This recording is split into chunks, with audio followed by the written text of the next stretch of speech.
Welcome to this edition of Group Talk, the X Series. You'll be learning an introduction to XPages for Domino developers. You'll be hearing from Paul De La Nebbia and Howard Greenberg from TLCC. Without further ado, here's Paul.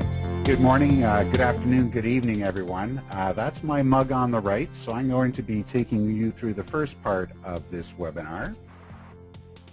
And we're looking at the agenda right now, so I'll be taking you through the first parts. We'll take a look at the XPages architecture, using Domino Designer and Eclipse to create XPages, create your first XPage. And then my partner Howard Greenberg will take you through the latter part of developing your first XPage application, so displaying a Domino view and Domino documents on an XPage, and then use the core XPage controls to create and edit Domino documents. Then I'm going to come back and demonstrate some advanced XPage techniques. And really the goal of the webinar today is take the mystery out of XPages development. TLCC offers notes training, Domino technical training for administrators and developers. And we have, I guess our expanding curriculum is in XPages courses. We have 4 XPages courses right now. Hope to add another 3 or 4 this year. We have a JavaScript for XPage development course, a developing XPages course, an advanced course, XPage Development 2, and a mobile XPages course, which we just introduced at the beginning of this year. We deliver our courses as self-paced, also instructor-led online, and we can also deliver on-site as well. The link at the bottom is for a special offer for the attendees of this webinar. You can purchase any TLCC course and get a 20% discount. Just hit this tlcc.com webinar landing page before you order. And also you can get 5% off on anything on sale. And we do have a sale on until Friday. So that's great savings in the sale, and you can get yet an additional 5% off just by hitting that landing page first. You can try out all of the demonstrations and activities that we're going to be doing in this webinar. We have a free course, an Introduction to XPages course, which you can download from our site. There's a URL link there, but you can simply do a free XPages training search on Google and you'll find it as well. What we're assuming in terms of your skills that you're bringing into this webinar, you are an experienced Notes Domino developer, you have minimal or no experience with XPage development, and the goal is to learn how to convert a basic Notes application to an XPage application. Okay, let's take a look at the applications that we're going to convert. And right now I'm showing my Notes workspace, and these are the actual databases that we deliver our Introduction to XPage Development course in. So there's a lessons database which has different lessons on how to create an XPage and an activity, how to create and preview an XPage, how to display a Domino view, and so on. So this is the lessons database, and the entire course is driven through that. And as you're going through the lessons, you'll be linking to these various activity databases to perform the various activities. And the one that we'll be working with quite a lot is this customers application. And this is a basic Notes application. We have a number of views. We have customers by sales rep, customers by region, customer by name, which is the view that we'll be working with throughout this webinar. And converting. And if I open up one of these customer documents, I can see some basic customer information, address, phone number, and so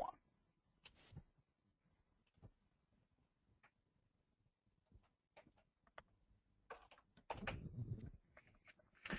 Okay, this slide here, what this is showing us is your architecture for traditional Notes Domino design. And we have the main design components shown here, your forms and your views. And using just those design components, you can create a complete Notes application. Of course, it can be extended with other things, but you can develop a basic application with a single form and as we saw in that customer's application, with, several views as well. With that form, you can create documents and display them as well, and that's what we're seeing here. In your traditional notes Domino design, there really is a one-to-one relationship between the form and the document in terms of what is displayed on the screen. It's a little different in XPages development. And this screen is showing us the XPages architecture. And what we have here is at the presentation layer, what is shown on the screen, on the glass, is the XPage and some related design elements like custom controls. And custom controls are really sub-XPages, much like a subform is to a form. And then we have a couple of other design elements that are used for styling, CSS style sheets and themes as well. Point is, they own the screen. Your views and your forms have been relegated more to a data source definition role. So your views are only used to define a data source for the XPage, basically which columns to display on an XPage if you want to show a Domino view on an XPage. And if you want to show the contents of a Domino document on an XPage or create a new document, you specify a form to indicate, pardon me, to indicate which fields you're going to include in that display. When your XPages are saved in Domino Designer, either automatically when saved or when you rebuild the project, they are compiled into Java class files. And what we have here on our Domino server is the HTTP task was extended with release 8.5.0 to include an XPages runtime engine. And that will deliver the XPage, convert it to HTML, and deliver that to the requesting browser or notes client.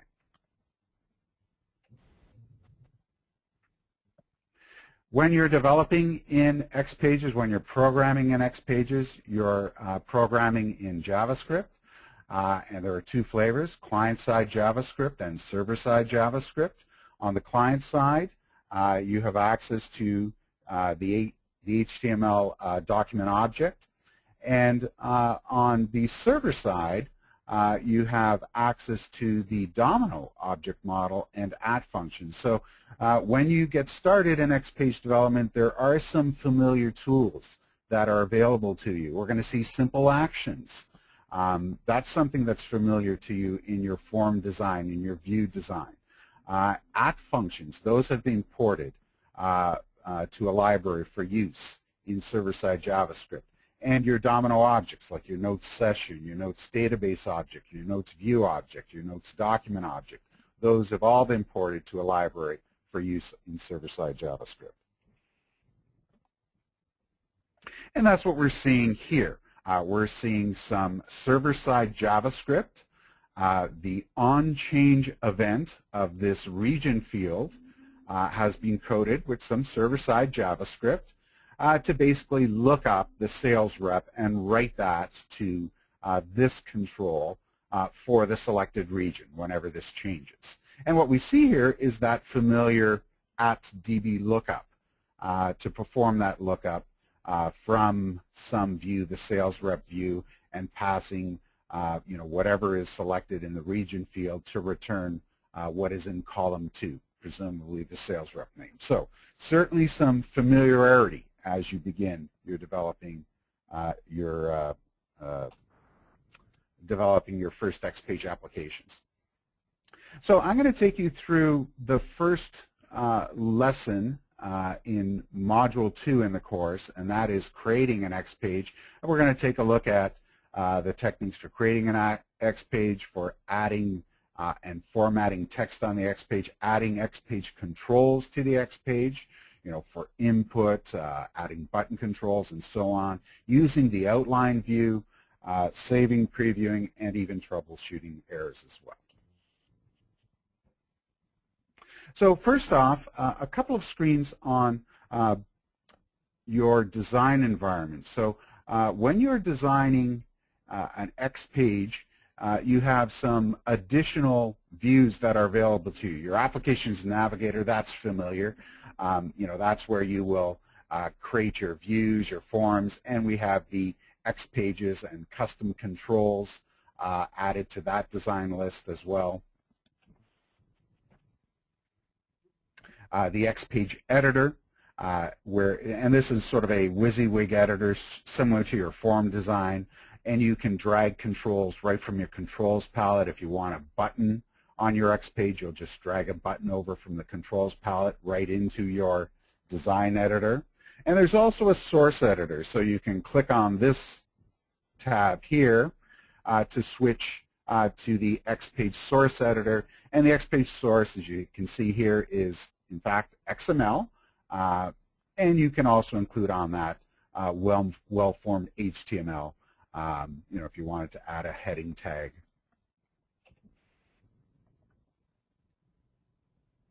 Some other views. The outline view gives you a hierarchical representation of everything on that X page, and you also have some management of those elements as well, so you can delete an element right from the outline view. You can move things around. The properties view will show you the properties for the selected elements. So what we see is selected in the outline view, an edit box control, and that's what we're seeing the properties for. The events view is where you will code an event, like the on-change event of that region control, or the on-click event of a button. The controls palette lists all of the controls that are available for addition to your X page, like button controls and edit box controls and table controls. And your data palette. So every time you define a data source on your X page, be it a Domino document or a Domino view data source, all of the fields will be listed on that particular data source. Okay, and that's what we're seeing here. For this Domino document data source, we're seeing the fields that are available. The procedure for creating an X page. And I'm going to have to move that over here. Apologies, should have turned that off. Okay, so the procedures for creating an X page. Basically, you provide a name for the X page.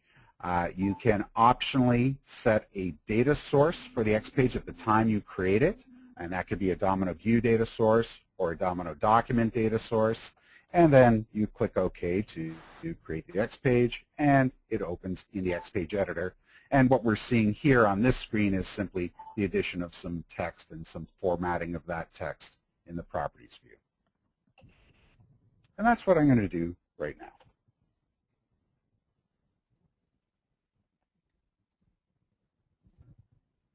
Okay, so here we are. I'm going to have to deal with this. Give me a moment.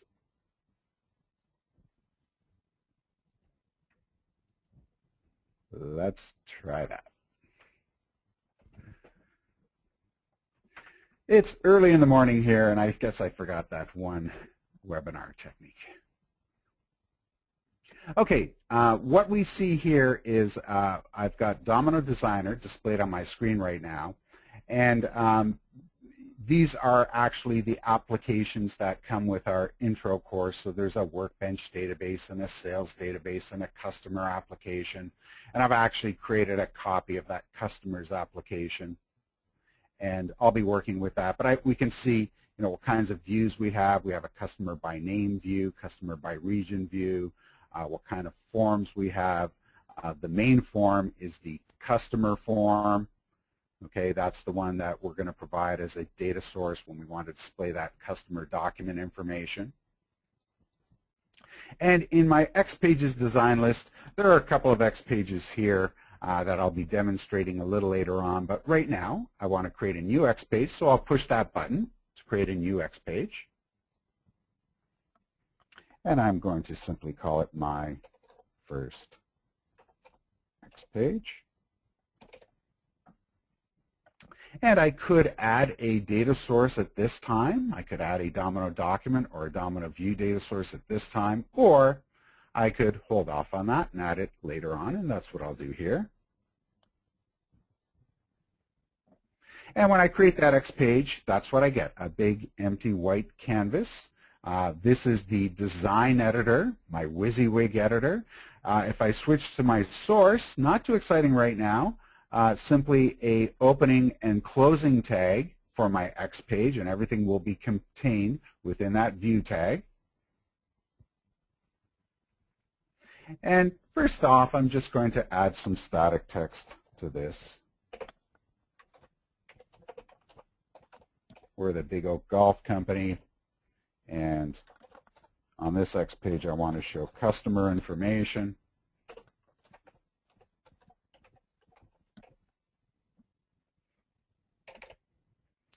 And if I wanted to highlight that text, I could select it. And then in the properties, for that element, I could choose to center that and maybe make it bold and choose a larger size. Let's go with an 18 point and maybe our company color of green. Okay, and I could do similar for the customer information as well. Let's center that. Let's actually make that black.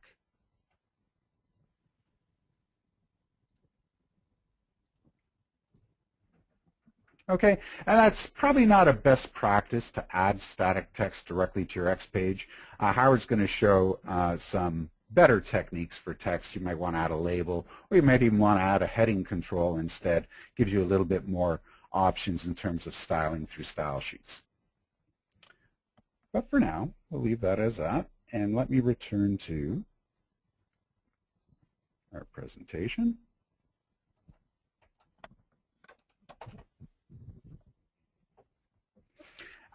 And this slide is showing us a technique on how to add controls to your X page, so you can simply drag and drop them from your controls palette as you build the design of your X page. And another technique is to click on the other option in the controls palette and then click on your X page right in your design or source editor where you want to add a control. And when you do, you're interrupted with this create control dialog. And from there, you can choose any control to add. In this case, a table control is being added here. One thing that is new in 8.5.3, and that's what I'm running here, is the ability to customize your controls palette to choose which controls you want to show, and in fact, even define a custom controls palette.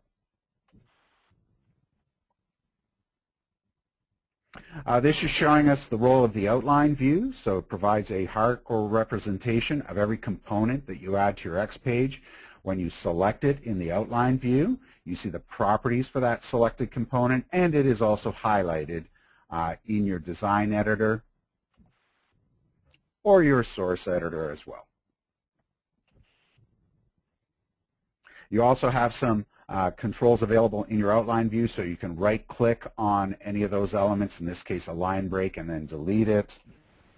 And you can do things like move things around as well. And what we're seeing here on this screen is the second row, the phone row in this table is being moved up. This screen is showing us an X page with errors, and we see those errors indicated by this little red icon here. And we also see that error indicated in the application's navigator for the application, for the X pages, and specifically for the X page where there's an error. We also see in the problems view a description of the current error. So let's take a look at some of those techniques. So first off, I'm going to add a table control to hold some customer information, like the name of the customer and the phone for the customer. So I'm going to add a table control. I'm going to use that to format this information. So simply dragging and dropping right onto my X page, and I'm interrupted with this dialog where I can specify the number of rows and columns. I'll go with 3 rows and 2 columns. And I'm going to have some labels in the left-hand column for the name and the phone, so I will simply drag a label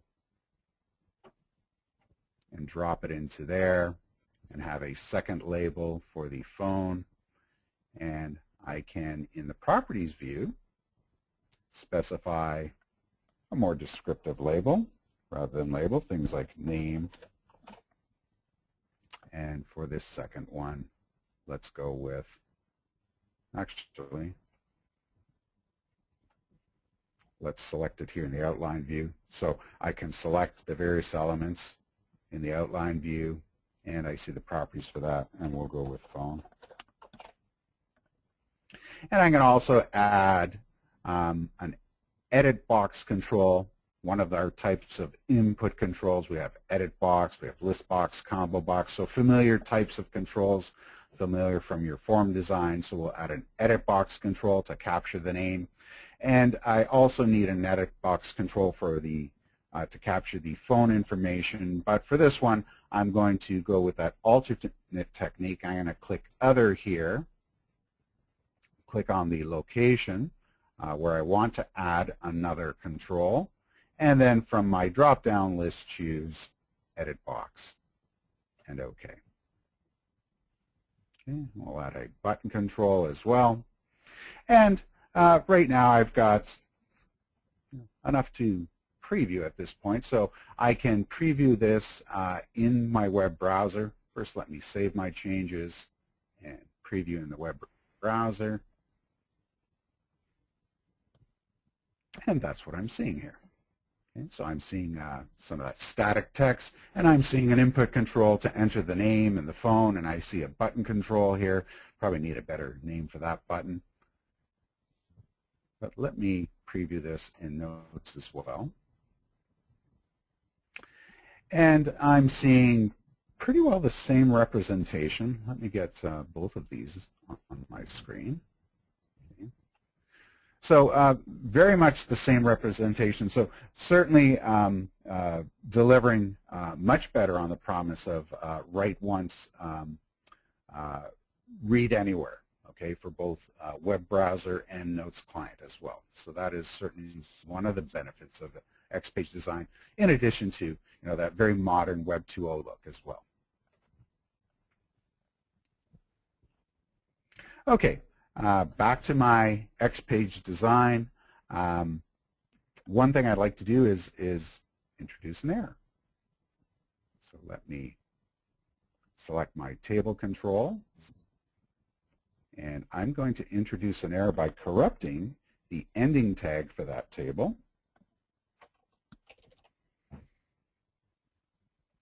And I'm going to go ahead and save that.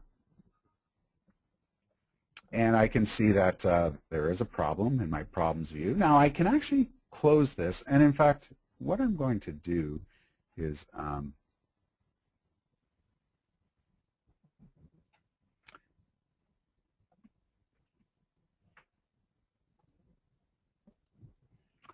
going to make a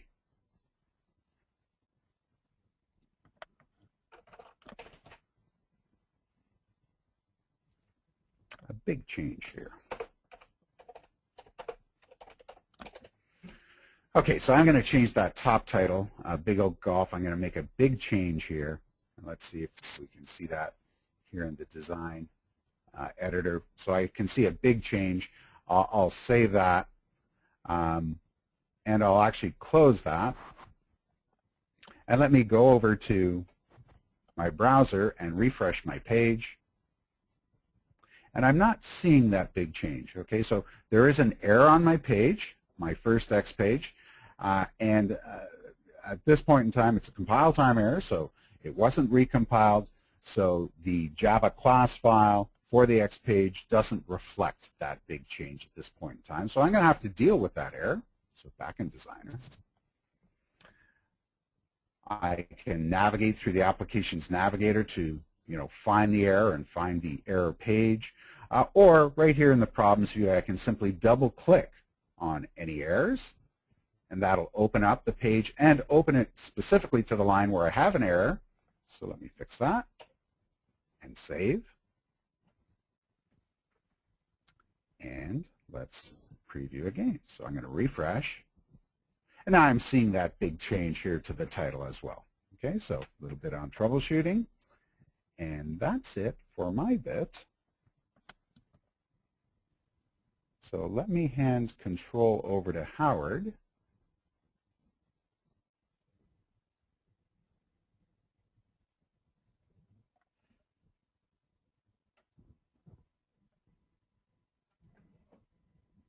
Howard, are you ready to join us?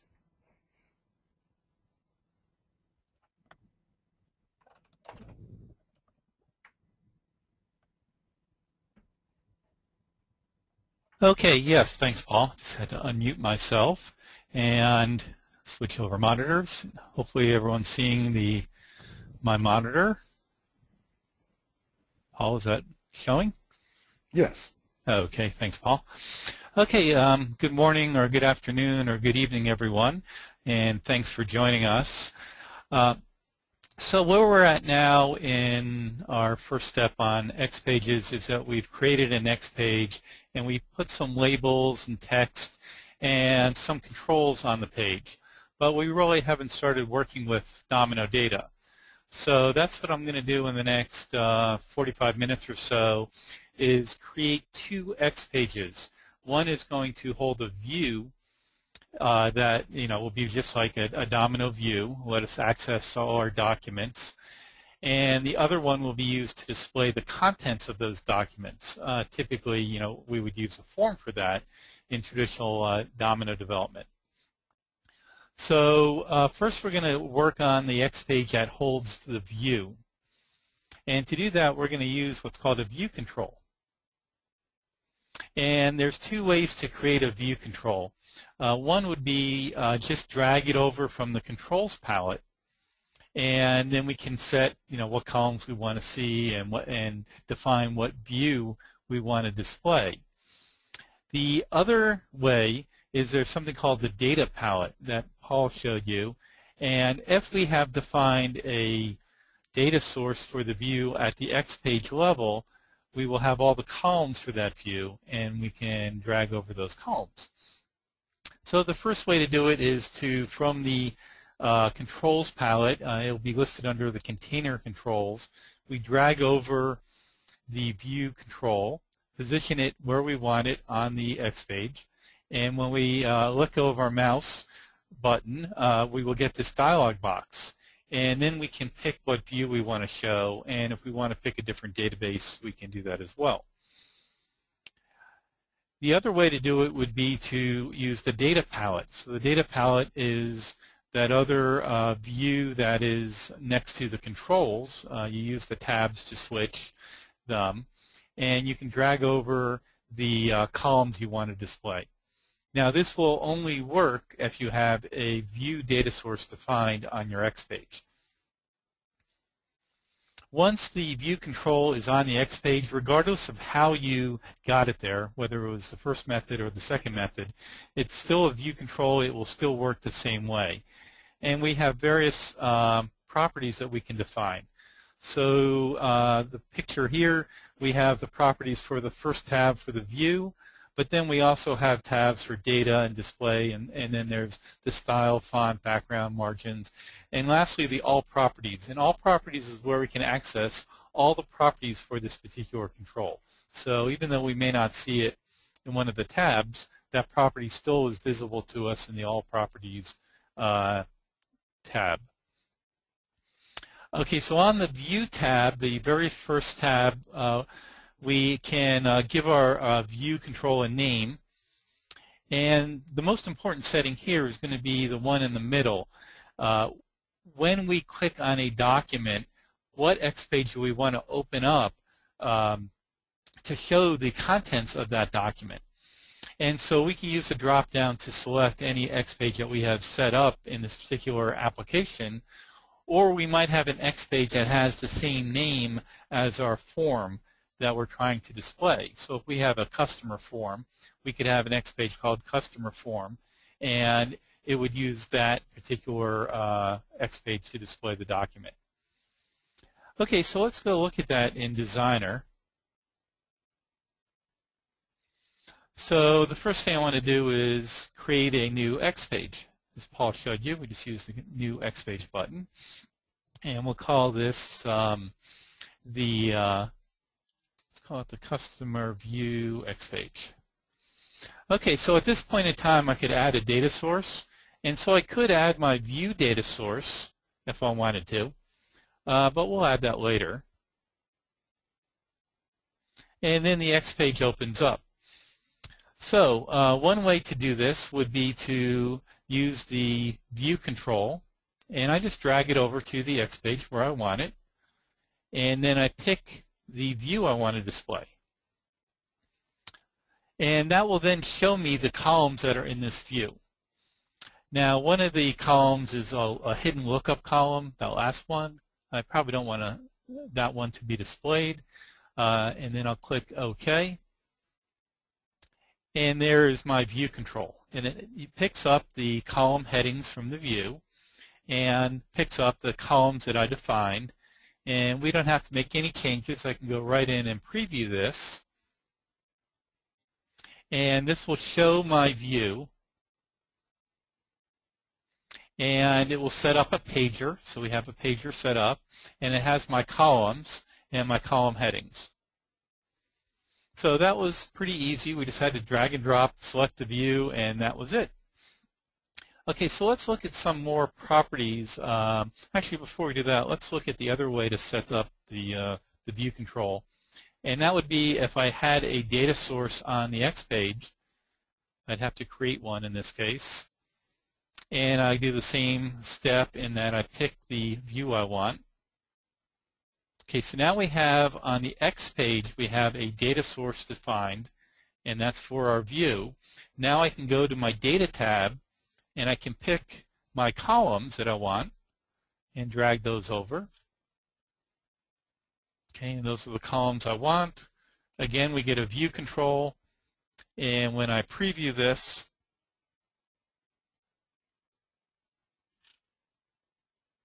it looks just the same as before. So regardless of the method that we choose to add our view control, whether it's from the data palette or the controls palette, the end result is the same. The only advantage to defining our view data source at the X page level is that now this object, this view data source, is available to our entire X page. So if I wanted to later on do an @db column in a formula, I could use that view data source and use that the view data source we defined. Okay, so let's look at the view control, and let's look at some of the properties. First of all, under the display tab, I can right now the standard default is to have the pager be at the top. I can put the pager at the bottom as well, and I might want to define only 15 rows per page. Okay, so let's go preview that, see what it looks like now.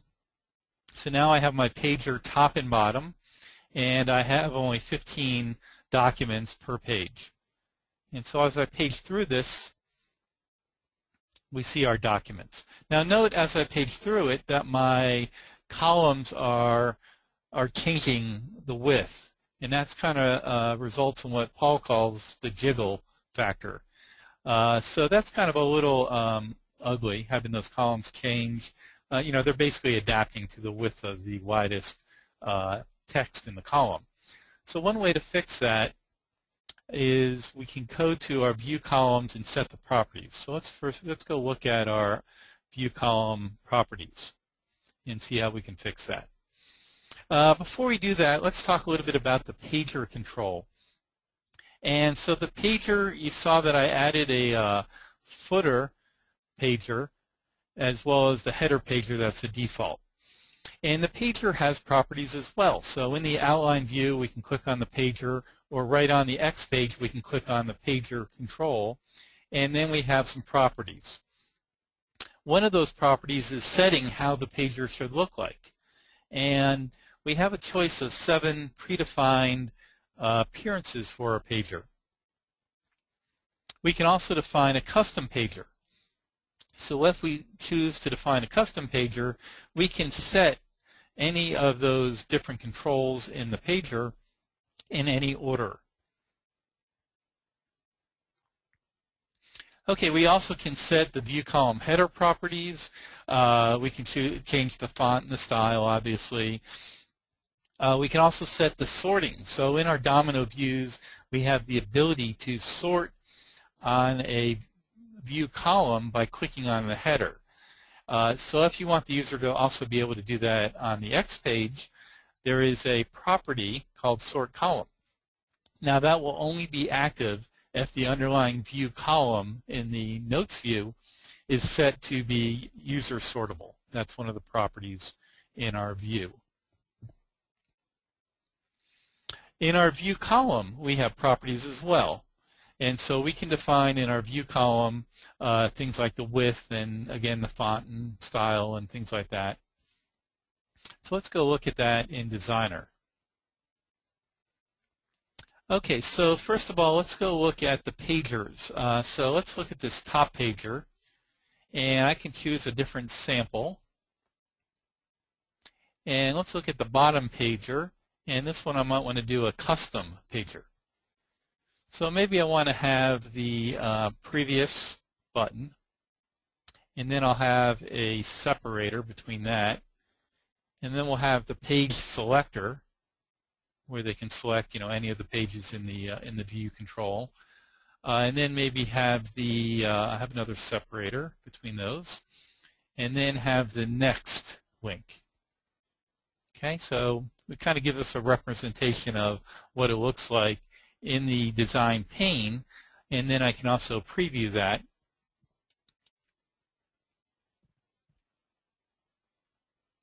And you see that my top pager is that one I chose. I forgot what sample I chose. I think it was number 4. And the bottom pager has the previous and the next, and then it has the page selector where I can click right on the button. So that's our pager. Let's also look at the header. And so we can choose, let's say we want to let the users be able to sort by customer by clicking on the column header. I can choose that property. And I'll do that for the city column as well. And I'll do that for the contact column. And note that for the phone column, it may be hard to see, but that's grayed out. I can't choose that option. And that's because that phone column in my notes view is not set up to be user sortable. So I can't do that in my X page. The other option we have in our view column header is the checkbox.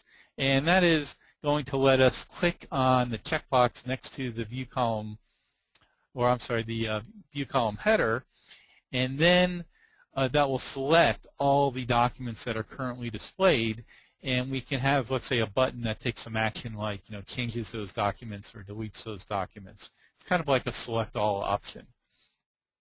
In our view column, we do have the display tab, and again we have the checkbox. This will let us select individual documents, let's say if we want to mark them for deletion or to change something. And I can also, we'll come back to this option, but we can also set this column to be the links that users click on when they want to open up that particular document. Let's go look at the first tab, and let's fix that jiggle that we saw by setting the first column to 200 pixels wide. So we'll have a fixed column width for our column.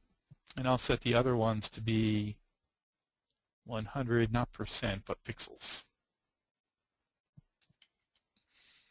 And we'll do that for this third column, 100 pixels, and that should do it. Let's go look at our view now. Okay, so first of all, when I page through it, notice that my columns now have a common width, so we're not getting that jiggle. And then my column headers, I can now sort by clicking on the column header, either ascending or descending. So I can sort by the contact column or the city or the customer column. So that's our view.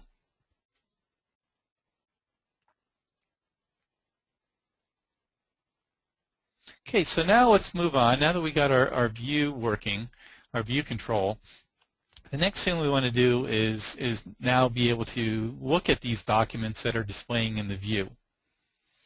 So we're going to create another X page to display our Domino document information. So again, we're going to create an X page. This time we can again choose when we create the new X page to add a data source to the page. But now we're going to want to have a Domino document data source. And we're going to choose a form. Now we don't have to set the data source when we create a new X page. We can always come back and do that. So in this case, on this slide, we're adding a document data source to an existing X page. So we go to the Data tab on the X page properties, and we use the Add button to add a new Domino document data source. And we pick the form. And then we can also set the default action that happens when users open up a X page that has this data source on it. You know, do we want to create a document, edit the document, or open the document? Okay, so once we have that data source defined, now we need to add the controls to show the information from that document. So this would be very similar to what we would do when we create a form. In that case, we're adding fields to the form. Here we're going to add controls to display the different data that we might have in that document.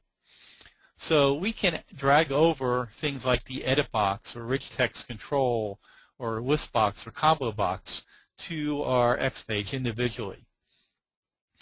Another way to do that, which is a little bit quicker, actually a lot quicker, is to use the data palette, because the data palette, like it had before when I defined the view data source, the data palette for the document data source will have all the fields that are on that particular form. And I can drag them over as one big group over to our X page.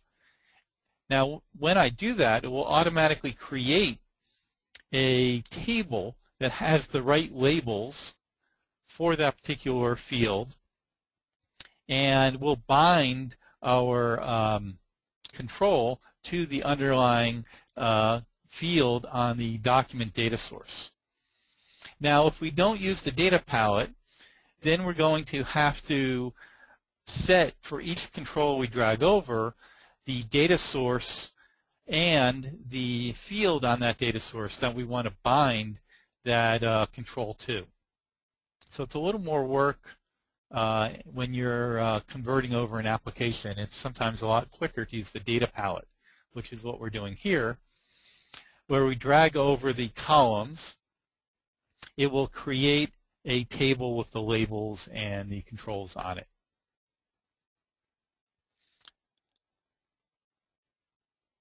Okay, so let me create a new X page for our document. Before I do that, let's look at this form that we're working with, that we're converting over. And so this is in our notes form for the customer form, and you see that we have a variety of information. And we have different types of fields. We have radio buttons and check boxes for other products. We have some fields are numbers, like the sales potential, and some are, a drop-down dialog list. And of course, that has choices in here, or in this case, has a formula to compute the different values. So just kind of give you a rough feel for what that form that we're going to be working with looks like. So let's create my new X page. We'll call it Customer Input X page. So again, I can add a data source now and pick the form, customer form, or I can add it later. If I choose to add it later, then when the X page opens up, I can go to my X page properties. So I can go over to the outline, click on X page, and we have a data tab. And here I can use the Add button and go to Domino Document and choose the form. Okay, so that doesn't do anything to our X page. So now we can create the controls that are going to display the information. So one way to do it is if I were to drag them over individually, I might want to then use a table. And in this table, I might want to then put some labels in the left column of the table. And then in the right column, the second column, I'll use some edit box controls for now. And now let me go back, now that I kind of created the structure, let me give these the name for our control, and then the label would be customer.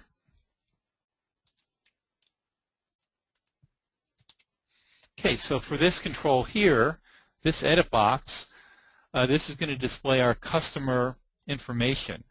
So it gave a default name for the control itself. I could change that. It doesn't matter. But it's sometimes, later on when you start writing script to access this control, it might make more sense to call it, customer, so that way you know what the name is. The most important step here is to go to the Data tab, because we have this control on here, but it isn't bound to anything. So what I want to do is pick my data source. It's there by default. And I want to bind it to the customer field on the document. Okay, and then I can come over to this second label, and we'll use this one for the address. And that edit box here, I'll go over to the Data tab, and I'll bind that to the address field. Okay, so I can keep going on and on for that entire, all those fields I had on that one form. So as you can see, that might be a little time consuming. So let me delete this and go look at the other way to do it.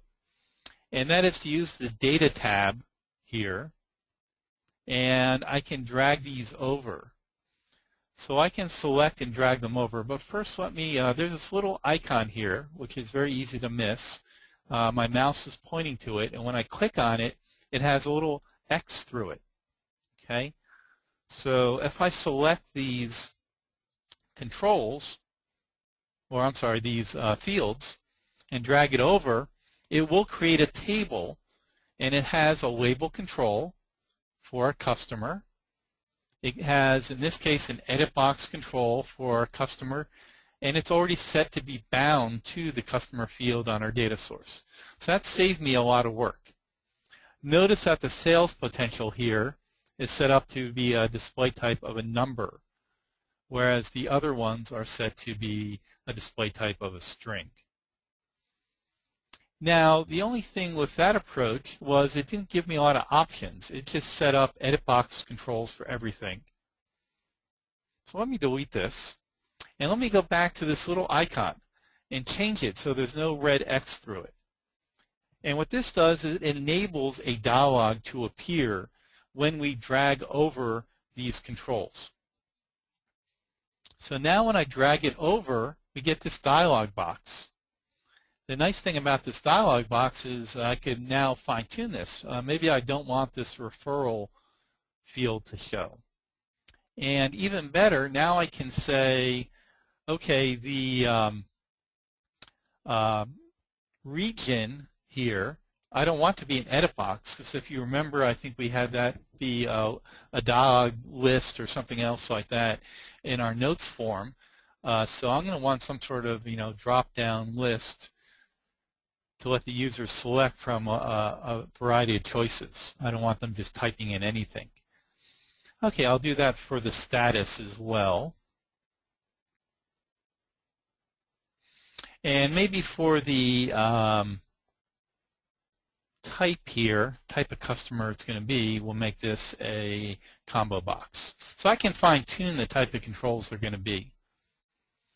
The other thing we get with this dialog list is that we have these two options here.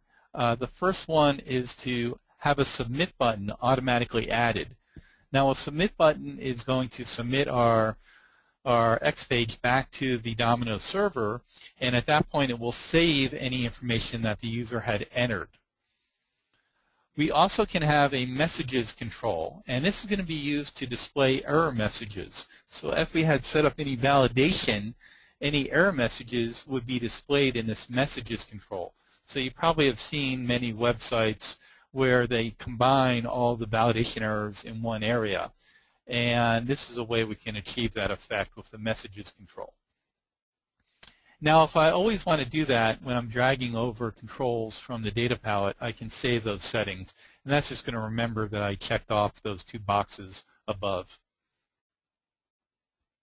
Okay, so now I get my X page. All my controls are set up, and my type was set up to be a combo box, and our region was a list box. And we have,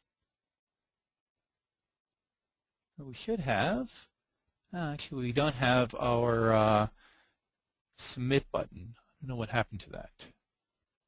Let me do that again.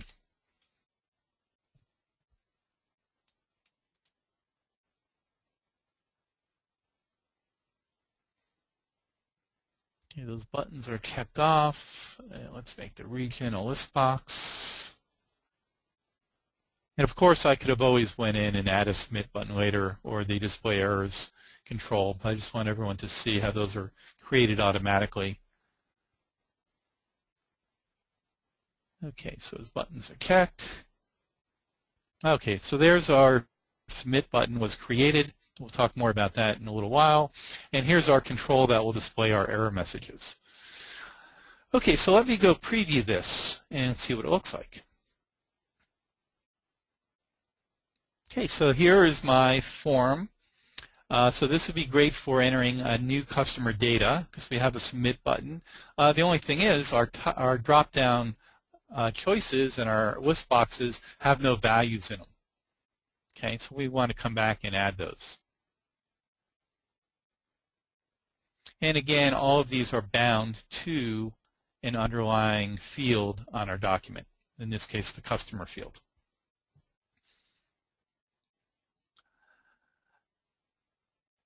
Okay, so now that we have our X page to display that document, we need to link it to the view. So we need to go back to the view control, and on the display tab there's a setting to, we're going to pick what column it's going to be the link to open up a document. And we can choose to open it up in edit mode or read-only mode.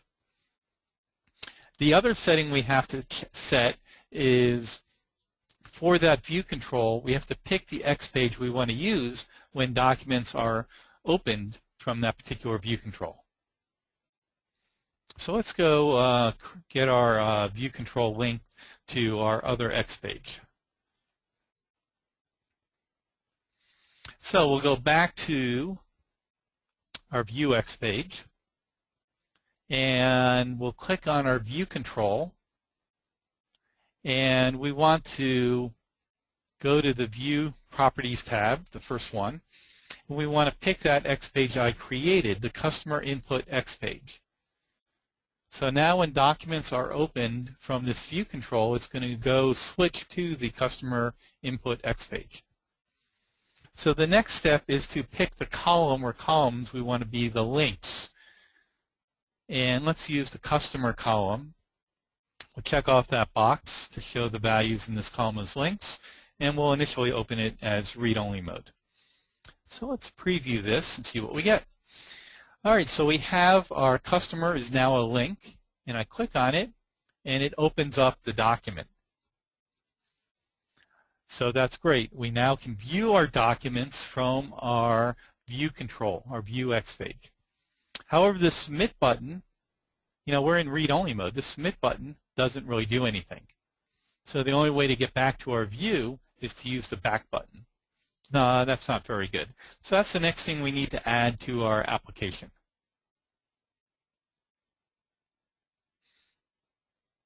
So let's talk a little bit about these different types of buttons. So we have the submit button that I mentioned that when we're creating or editing a document, that will submit our changes back to the Domino server. Now before those changes are saved, we will do our validation. So we didn't define any validation yet. We're not going to really have a lot of time to talk about validation in this webinar. But any validation we have defined on the X page will be done prior to submitting the document back to the server. And then if the validation passes, we will save the document back to that database. Then we also have a button that can be called a cancel button. And a cancel button will submit the X page but won't do any validation and won't save the underlying data source. So the document won't be saved. In other words, the user is saying, I don't want to save my changes. And then we can have a button type of button.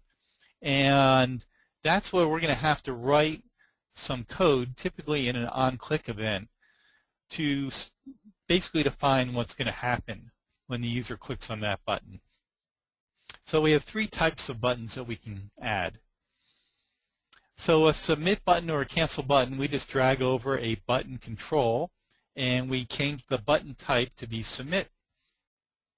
Now when we submit a document or an X page back to the server, we have to define the navigation. So the navigation is defined at the X page level, and we say we have two settings. One is if the user used the submit button and the validation was successful, what X page we want to go to next. Or if the user used the cancel button, what X page do we want to go to? So those are both set in the first choice here. Next page, success, or cancel. Now if our validation failed, we wanted to find what happens when the user submits a page and validation fails. Typically we want them to stay on the same X page because we want them to fix their errors and then try submitting their changes again with the submit button. So we have the option to choose the same page, but in some cases you may have a different X page that you want to take the user to when validation fails. Now if we add a button that does something other than submit or cancel, the button type will be button. Then we're going to have to go to the on-click event, and this is going to be under the Events tab, which is next to the Properties, and we go to the on-click event, and we have to either write script or use simple actions. Now, like there is in your notes forms and your notes views, there is a bunch of simple actions we can pick that do things without having to write any code. And here in this image, there's an example of one of these simple actions, and that is just to switch to a different X page. Now, not all these buttons are going to make sense at all times. Typically in our Domino programming, we have the hide when formula, and we often hide buttons when we're in edit mode, or hide buttons when we're in read mode, or hide other things. Just about every control on your X page has the ability to be hidden or visible depending on script that we could write.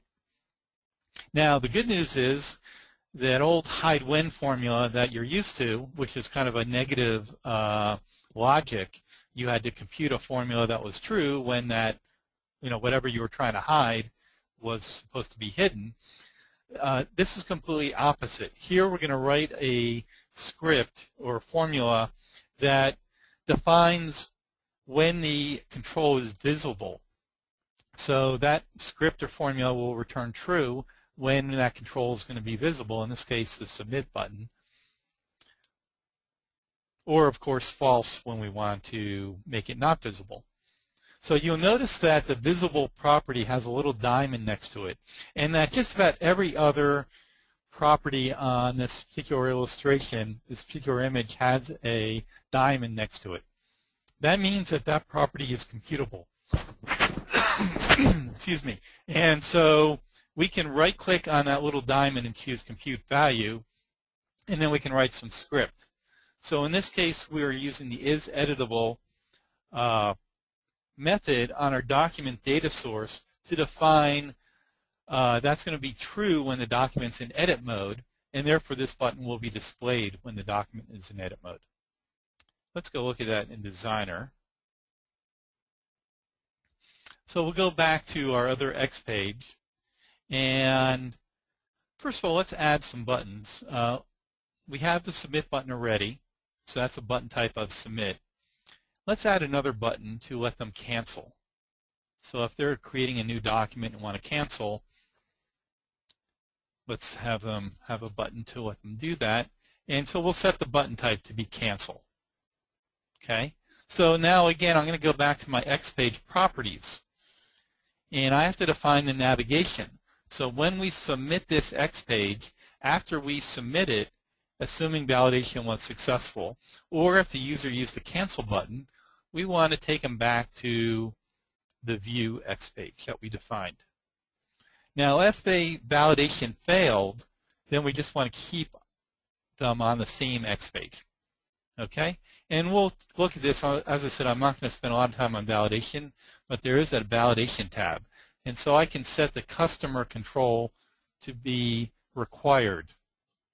And if I do that, I want to put in an error message.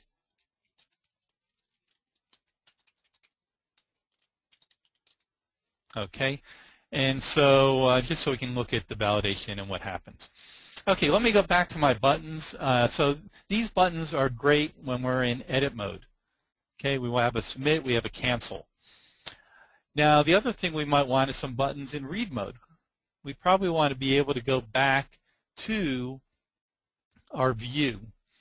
So I'll go, let me just add to our table another row. So I'll append another row to our table control. And I'll add a button here. And we use this button to return to the view. Okay? So when the user clicks on this button, we need to do something. This button type will be button. So it's basically going to do nothing unless I program an event. So I click to the Events tab. I go to the OnClick event. And we have the simple actions, or I can write script. But we have a simple action. So these are our simple actions. And we can group them by category. For example, let's say I'm working with documents. I can look at the subset of simple actions that deal with documents, and there's, similar to what we have on our notes simple actions, we can change the document mode, switch to read mode or edit mode or toggle it. In this case, we want to switch to another X page. We want to return to the view X page. So I'll use the open page simple action. And that's all I have to do here is pick that X page for the name of the page to open. And I'll click OK. All right, so now that we have that, let's go look at what we got now. Just start off in the view.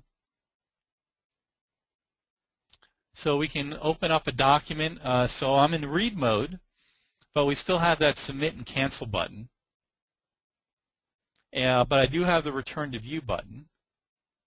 So we still need to do some hiding of some of these buttons. So let's go back to Designer and do that. Okay, so the submit button, if I look at the properties of this, again we have that visible property, and I want to compute that visible property. So I'm going to right-click on that little diamond and go to Compute Value. So there's a couple ways we can do this. One way is we can go to our Schema tab, and this will show our document data source. And I can right-click on any of these fields that are in our data source, and there is the option for is editable. Okay, so that's one way to do it. So this will return true when our document is in edit mode, and that's when we want the button to be visible. Let's go set the other button, the cancel button, and I'll set the visibility on here. Again, I could use the Schema tab, or I could also go to the Reference tab, and we have a Global Objects library. And underneath that, we have different objects, programming objects that we can call on. One of those is our data source. Document 1 was the name of our data source. And I can expand that, and we have the is editable. and I can double click on that, and it will again fill in the code I need. That will return true when the document data source is in edit mode. Okay, the last thing I want to do is the return to view button, and I only want this to be visible when I'm in read mode. So I can go back and choose one of those other, those two other ways, the schema tab or the global objects on the reference tab. Also, I can use type ahead, so I can start typing in document and press the control space button, and that will fill in my document 1 data source. I hit the period, and then I can say is editable, because I kind of, now I know that that's the method I want to get, and that starts to fill it in, and I can choose that method, and that will fill it in. I'm going to end my line with a semicolon. And now the only thing is we want this to be visible when we're in read mode. So when we're not in edit mode, so I'm going to put in the JavaScript not sign or not indicator is an exclamation point. Okay, so now let's go back and open up a document. Now our submit and cancel button are hidden, and we have the return to view button. The one thing I wanted to also add is, let me add one more button, and this will be to let us go into edit mode. So we'll call it edit document, and again it's a button type of button, and I only want this to be visible, of course, when we're in read mode. So we'll say not is editable for the document 1 data source, and we'll go to our events tab, and again I'll use my simple actions. I know I'm working with a document, so I'll kind of narrow down my list of actions here by choosing the document category, and I'll go to the change document mode simple action, and I want to go into edit mode.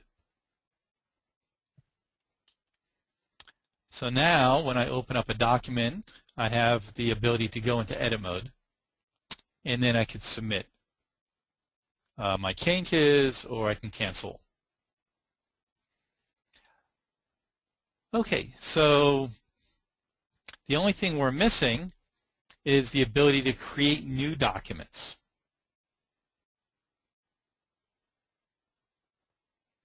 So we can go look at that next.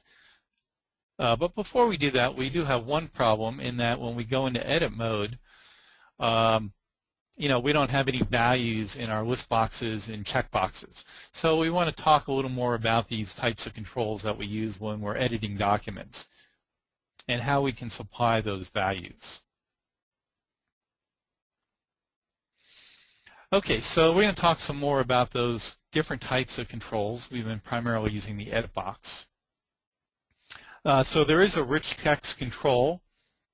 Again, we can drag and drop it over to our X page.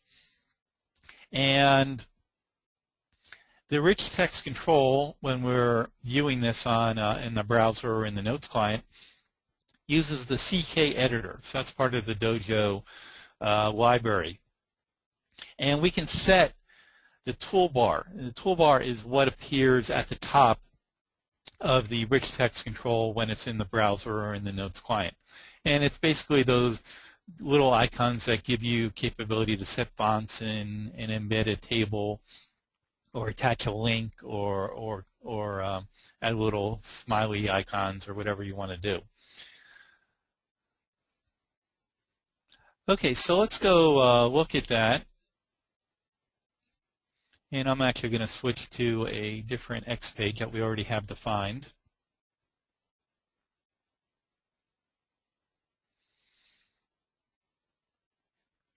And so we have an X page here, and we have a rich text control already set up. So we'll preview this. And we can see some of the different types of controls that we have. Of course, we've seen the edit box. We've got a multi-line edit box that we can put in multiple lines. We have a list box here with some values defined. Notice that when I change the region here, it changes the sales rep. That's a computed field. So, that's familiar to you as notes developers. We have other products, and I can choose multiple values if I set that property on that control. The sales potential was a number. And then we have the rich text control, where I can put in rich text and change the font. Okay, so one of the things you can set on the rich text control, as I mentioned, we can go change under Dojo. We can set the type, how many, what size are those icons that appear on the top.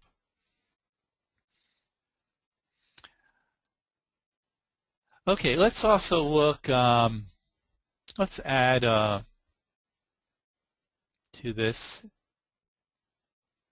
a row, and maybe we want to add here a label for date hired. And so another control we have is a date time picker. Okay, so I can choose the date time picker, and then I would choose if I want to display a date or time. Do I want the date only, the time only, the date and time both, or custom? And then we can have the style of how I want the text to appear.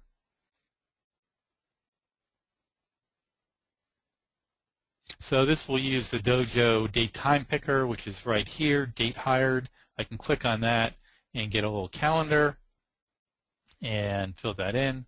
So that's another option, is the date time picker for your date type data.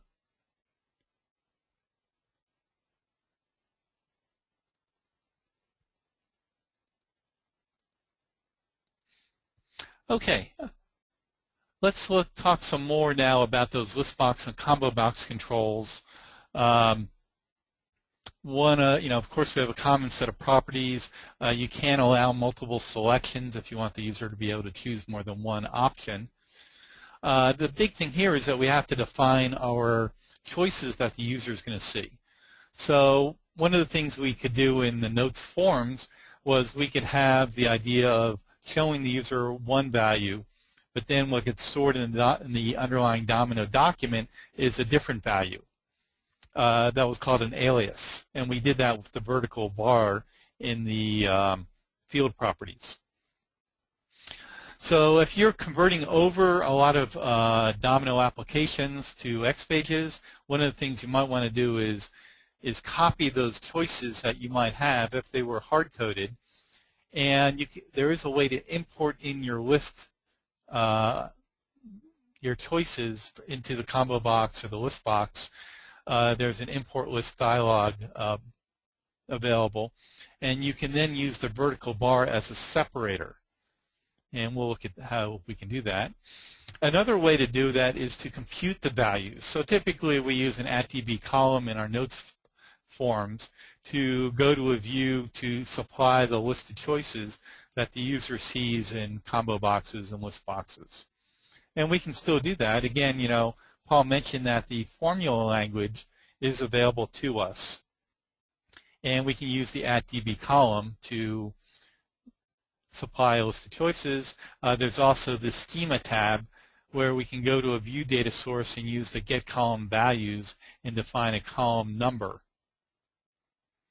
Here's an example using the @db column, and in this case we're going to a different application.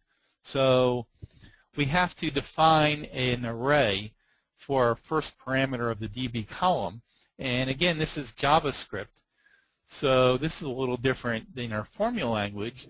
We're going to define a new JavaScript array, and the first member of that array will just be an empty string, and then we'll pass in the path and name of the database that we want to get the information from.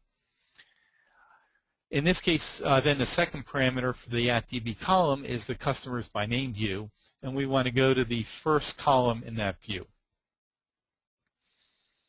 So again, this is JavaScript. It's not the formula language, even though it does look familiar, and it is case sensitive.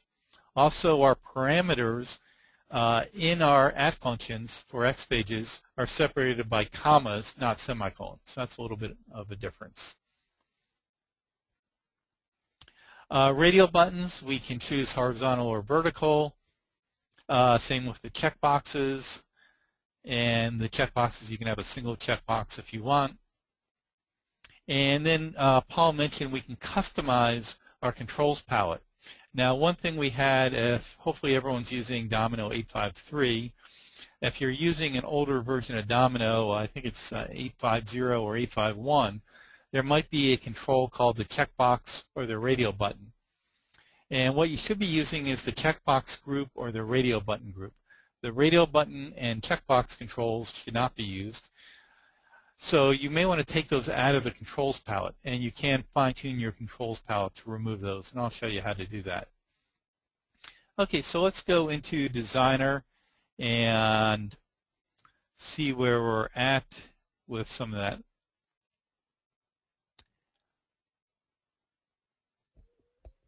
So what I want to do is go back to our input X page. Let me first open up my form. And we had, let's look at the region. So we had a notes field that had a DB column, and it went to the customers by region view and got the first column. So the customers by region view has all our customers categorized by region. So for our X page, we could hard code those values in, but that's not good programming. So what we want to do is go to our region control, and we want to go to the values tab. And we want to add a formula item. And so we can use the @db column. And if we don't remember that, we can come over to our reference tab and go to our @ functions. And we'll see all the @ functions that are available to us in XPages. So these all look familiar. @replace substring, you know, I'm sure many of you have used some or all of these at some point in your Domino programming career. What we want is the @db column. Okay, so the @db column, we want to go to the customers by region, and we're in the same database, so I can just use an empty string for that. Again, I have to use a comma, and the view was called customers by region view, and we're going to the first column. Okay, so that should give us the list of all the regions. Let's take a quick preview and see how that worked. So now my regions are populated. Okay, let's go finish up and do the other ones as well. We have the status. So let's again look at our customer form at the status. So again, I'm kind of converting this over. Here we had hard-coded choices, so I'm going to copy those to the clipboard. I'll go back to my X page and go to my Values tab. So one way I can do it is use the add item, and I can type in the status, you know, open, closed. Okay, but the other thing I can do is, because I copied those list of choices over from my notes field, I can go to import list and I can paste those in. And I could say I want to use the vertical bar as a separator. And the only thing is, though, we got to get rid of that space that Domino Designer likes to always stick in there in our field properties. So I'll remove that space around the vertical bar, click OK. So now it imported in those choices. I don't need my two labels I created. I'll remove those. Okay, the last thing we'd want to look at would be, let's see, think the type.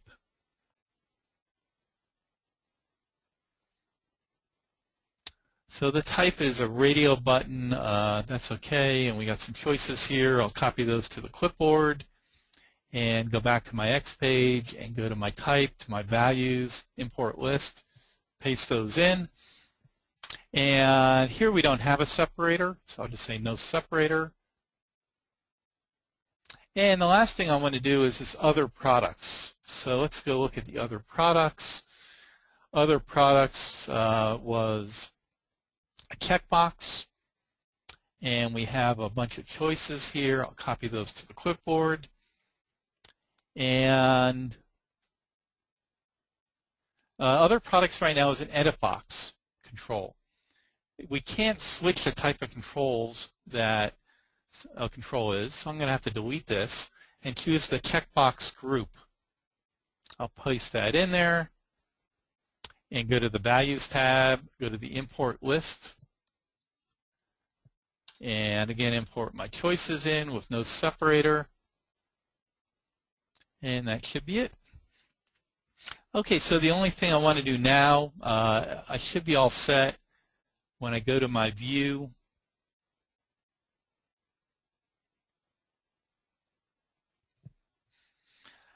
Open up a document.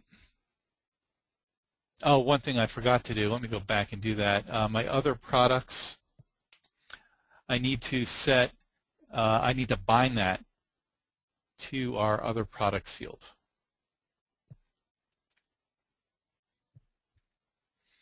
And now it will show me my other products on this existing document. And when I go into edit mode, notice I have my checkboxes, I have my region, I have my type set up, I have my status. And just to show you the validation real quick, if I take out the customer name, I'll get a validation error. Okay, so I'll cancel those changes. And the last thing we have to do to complete our application is allow them to create a new customer. So we want to go back to our View X page, and we want to stick in, we could use a button. I'm going to use a link. And I'll put a link at the top of the page, create new customer. And here we're going to want to switch to,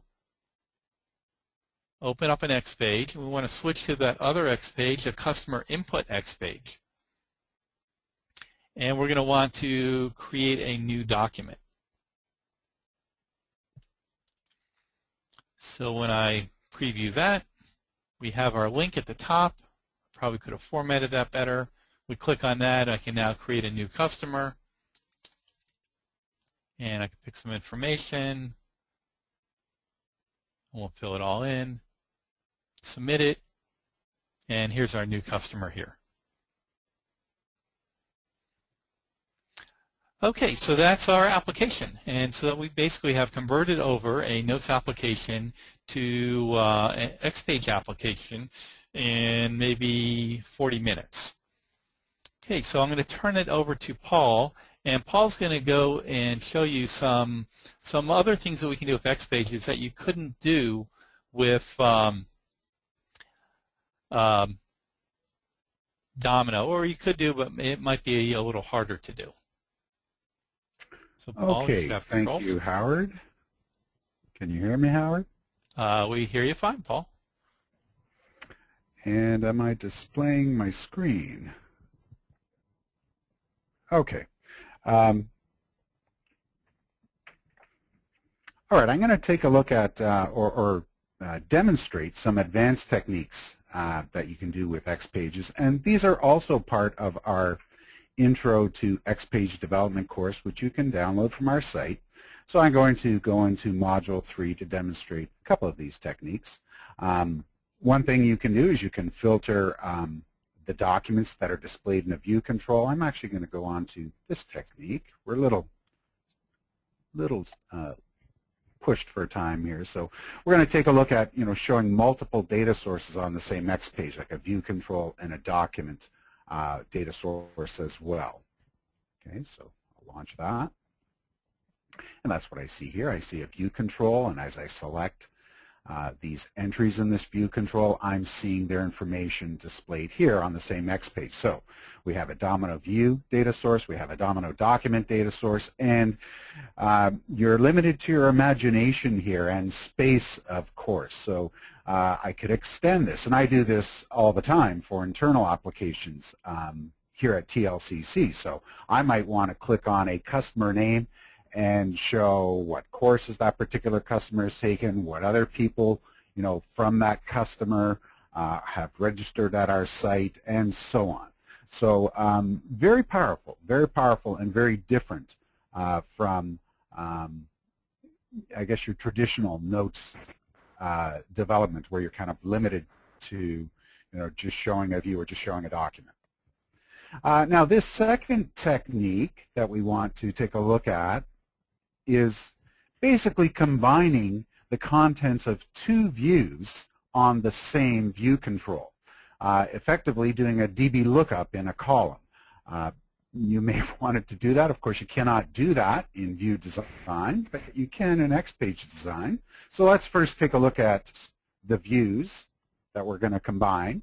So here in our customers application, there's this administration sales representative view, and we can see the different sales representatives for the different regions, and in this case, their quota as well. And we also, of course, have a customer by region view, and of course, region is going to be our key to combine those two. And here we can see all of the customers by region. So let's see that on our next page. And that's what I have here. So we have a view control with the first three columns in that view control from that sales representative view, and this as a DB lookup into that customer by region view. So very powerful technique. And one more technique is charting, and this is a technique that we cover in our advanced course. And again, we're seeing a view control with some sales information, by region, and in the north, 264,000 in sales. And if I hover over that, we see some animation, and I can see in a tooltip also the amount of sales, and that's really cool. Okay, and that, again, that technique we cover in our Advanced XPage Development 2 course. And while I'm here, let me click this button to launch the exact same XPage in the Notes client. And that's what we're seeing here. Here in my Notes client, I'm seeing the exact same XPage, and I'm seeing native charting in Notes. So that's something that was always something that I've wanted to do, and certainly it is doable with the Dojo support that's available through XPages. Now, one more technique that I'd like to show you, and I'm going to return to Designer here, and I'm going to launch this mobile activity 15 demo in a browser. And this is showing us the customer by name view, and when I click on it, I'm seeing information from that customer. So kind of looks like a couple of XPages similar to what Howard did, but there are some differences here. This interface might be familiar to you. Okay, if I tag on to this URL, platform equals iPhone, now I'm seeing this with kind of an iPhone look and feel. So UN 853, with the upgrade pack that was made available in December of last year, is the ability to really mobilize your applications with a fair bit of ease. So let's take a look at that same XPage. This is Mobile Activity 15 demo. Same XPage we were looking at, but right now we're seeing it in a simulator, an iPhone simulator. And I can switch to this tab and see the same XPage in an Android simulator or a BlackBerry simulator. Okay, so this is real easy to do, and I'm looking at the time, and I think I have time to show you how to actually do this. Howard, chime in if you think we're short on time, but I'm going to go ahead and do this if there's no objection. So I have Designer at the 853 level. Okay, and I've also installed the Upgrade Pack 1. This is an IBM supported product, the Upgrade Pack 1 for 853, and that gives me those mobile controls and some other controls that came out of the OpenNTF extension library. So I'm going to create a new X page and basically recreate what I just demonstrated. So I'm going to call it Mobile Customers. And I'm going to switch to a different control palette. I'm going to switch to my Mobile Apps control palette. This is also a new feature in 853, the ability to define your own control palette. So I wanted these mobile controls that came out of the Upgrade Pack, and I wanted some of these other controls in the extension library. But I can see right now in the mobile controls, I can see things like mobile page, mobile or page heading.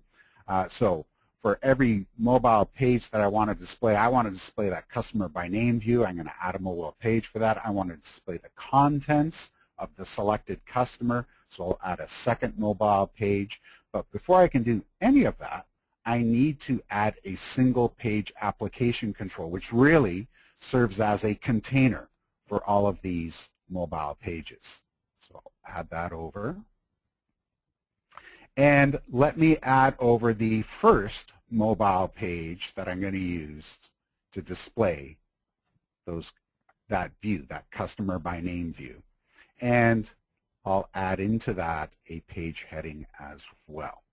Now, at this point, I've been working on the design editor, but I'm going to switch over to the source. I find that it's just a little easier in mobile application development to work in the source editor. And what I see in the source is I see those three components that I added, that single page application, that container for all of the mobile pages that I'm going to add, that first mobile page to display my view information. And in fact, I'm going to just add a comment here, start view page.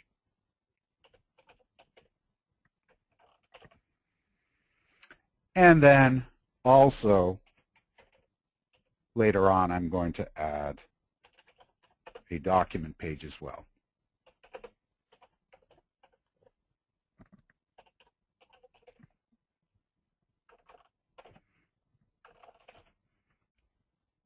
Okay, so I'm going to set some of the properties for this. So first of all, for that page heading,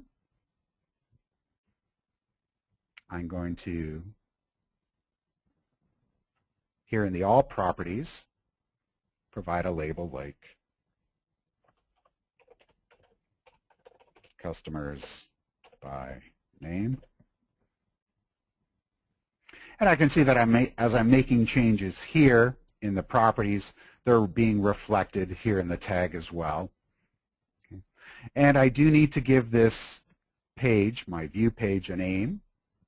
And I do that in the page name property, and I'm simply going to call it view page. And I see that reflected up here. And I'll format that. And I'll go ahead and save that.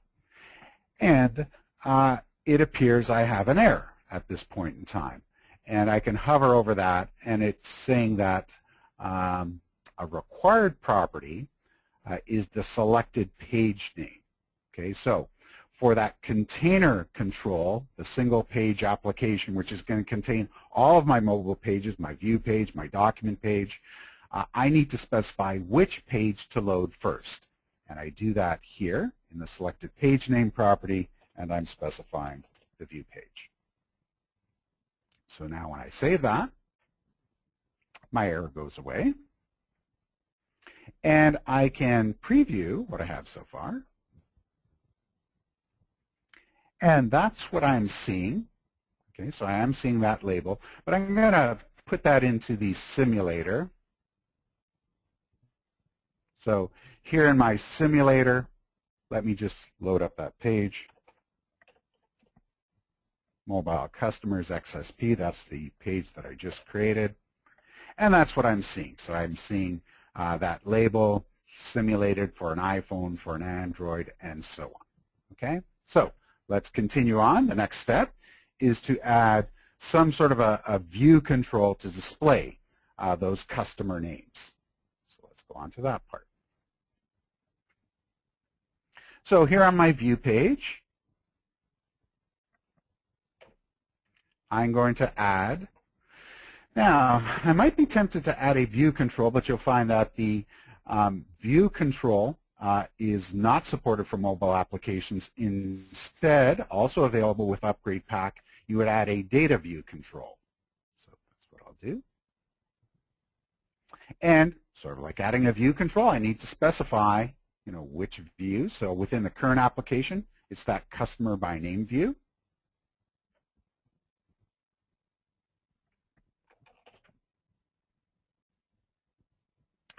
And I need to do a couple of other things here. One is I do want to, just as Howard did, I do want to open the documents from this view in read-only mode, so I'll specify the open docs as read-only as true. And the other thing that I need to do is I need to specify which column that I want to display, and I do that by adding a summary column and specifying which column. And it is, in fact, the customer column, okay, defined in the view.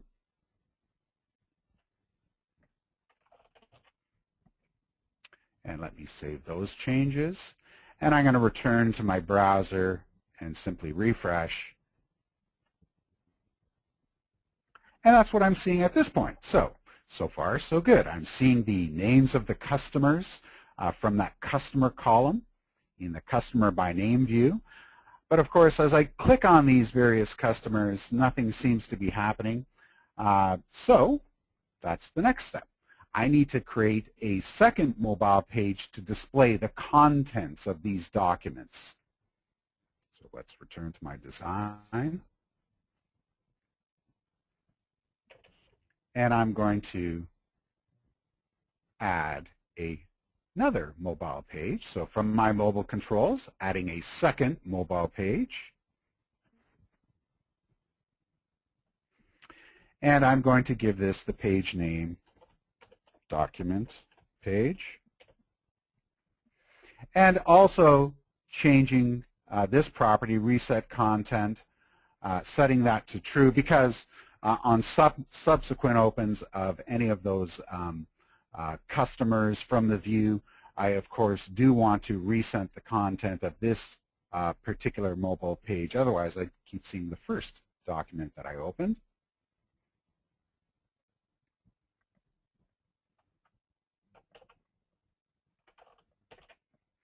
Okay, so the next thing I'm going to do is add a page heading. And for this page heading, I'm going to go with customer info. And I'd like to test that out at this point in time, but I need to make one change to my view page. And basically I need to, on my view page for the data view control, I need to specify which page to open, when one of the names is selected. So here in my data view properties at runtime, just as Howard did, at runtime, open selected document using, and I'm going to specify the document page.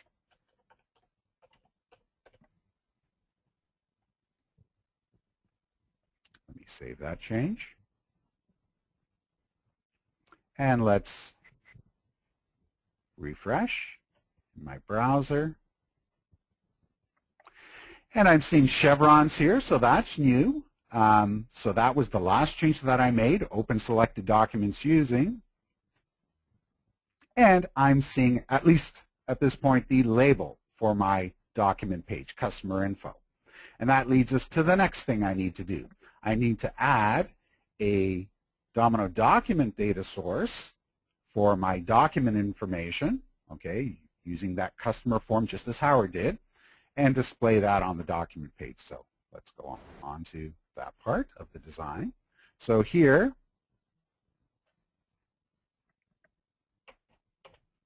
on my document page, let me take out some of these spaces.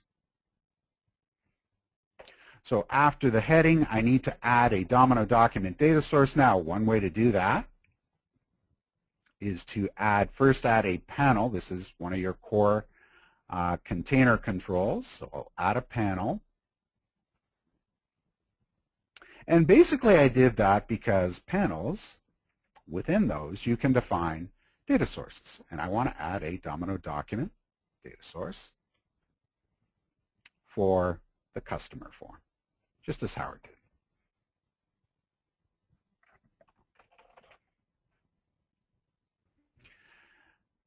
Okay, next thing to do is to add the fields for that.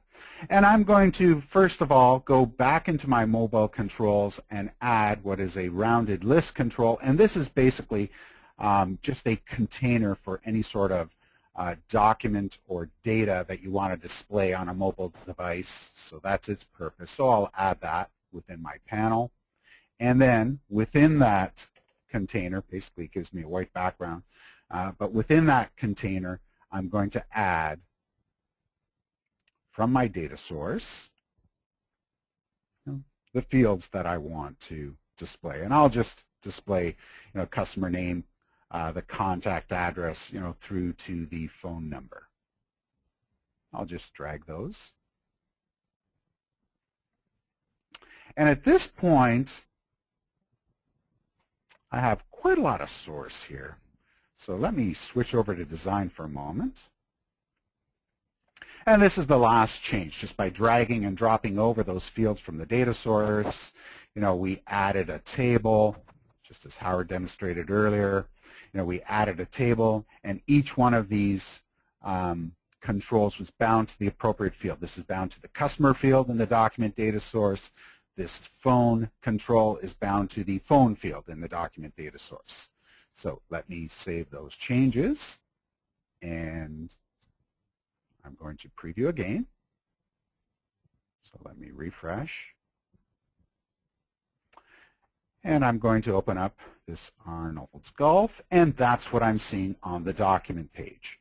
I'm missing one thing, is the ability to get back to that view page. So let me add that.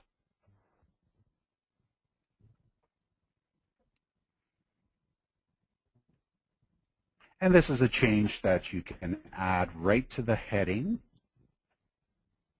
So I'm going to select that heading control, and in the properties, I'm going to specify a label for my back button, which will be back, and where I want to move to when that's pushed. And I want to move to the view page, so I'll specify the name of that page. Let me save that. And one more quick test.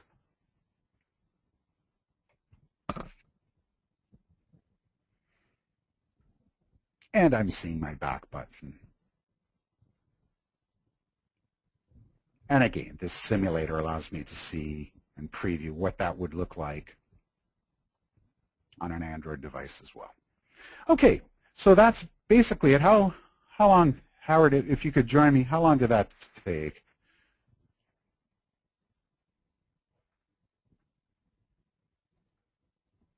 I don't know, maybe 10 minutes? Very easy to do. Okay. How long did that take, Howard? What do you think? Probably took about 10 minutes. Okay. Now, notice here we did it in 7. I think you're slowing down in your old age, Paul. Okay. Yes, I've aged so much since Lotus Fair. But once again, very easy to do. Let me show a couple more slides, and then we're going to get into the Q&A.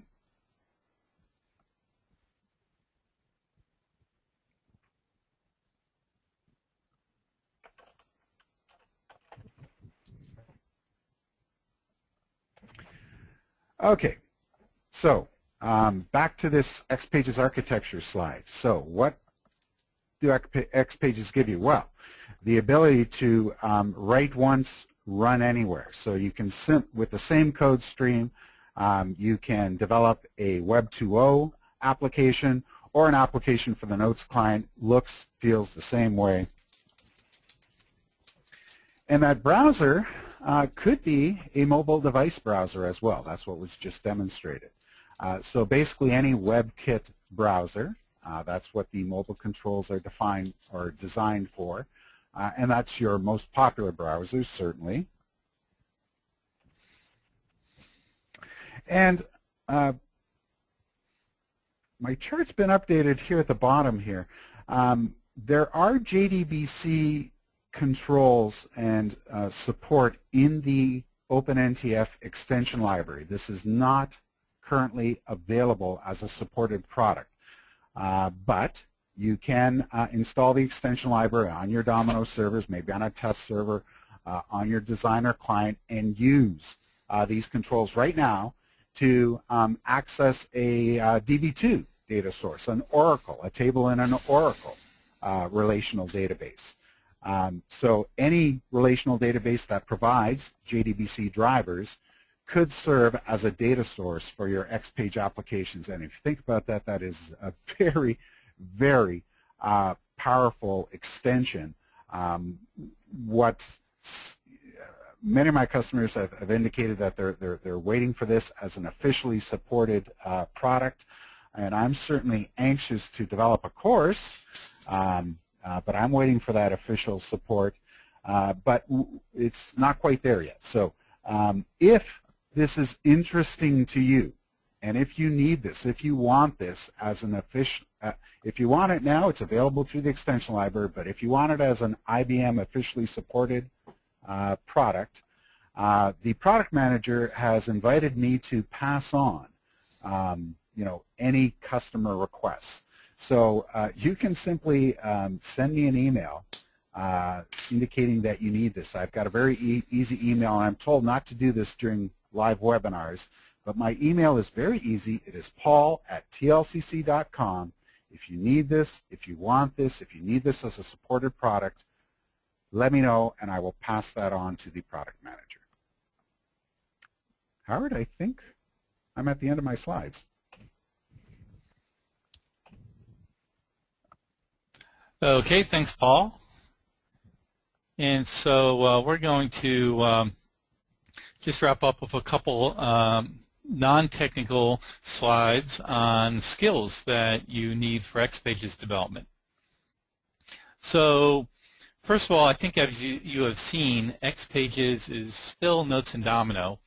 And we really didn't get into a lot of the coding, but the Domino object model that you might have used in LotusScript or possibly Java in your applications, that's still available to you in XPages.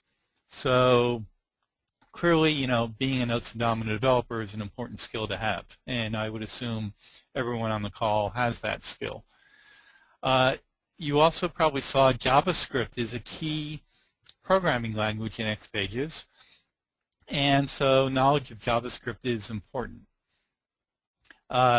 Web development, we didn't, we've changed a lot of the things through the properties, but XPages in the end is still HTML and CSS. So knowing style sheets and CSS and having a feel for HTML, not that you're necessarily going to be writing HTML, but kind of understanding the HTML that gets rendered is important.